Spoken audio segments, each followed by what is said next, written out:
तर आज आम्ही जवलोय बेलूरच्या जत्रेला. रस्ता होता तापला आणि बकरा होता कापला. दर्शनला होती लाईन आणि पार्किंगला लावलो शाईन. नंतर मग दर्शन घेतलो. आता तुम्ही पण घ्या.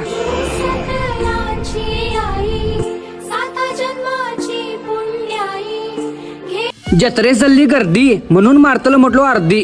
म्हणून चालू केलो हिरो होंडा. खरं भावान दिल्यान मिरिंडा. गेले पेट्यास पाहुण्याने फराळ आणल्याने माज वाटलं मटण सारल्याने. तेवढ्यात चला मटणवरती ताटात आली वाटी आणि चेहऱ्यावर आली स्माईल छोटी. मग काय जत्रेत गेलो फिरोस आणि म्हटलो पाहिजे उल जिरोस. फॅन्सला दिलो सेल्फी आणि आम्ही खालो कुल्फी. नेटवर्क नसल्यामुळे लई जणांची घरं चुकली. मोठ्या मनान माफ करा. पुन्हा एकदा परत येऊ मटण भात करा. आणि जाता जाता फॉलो करा.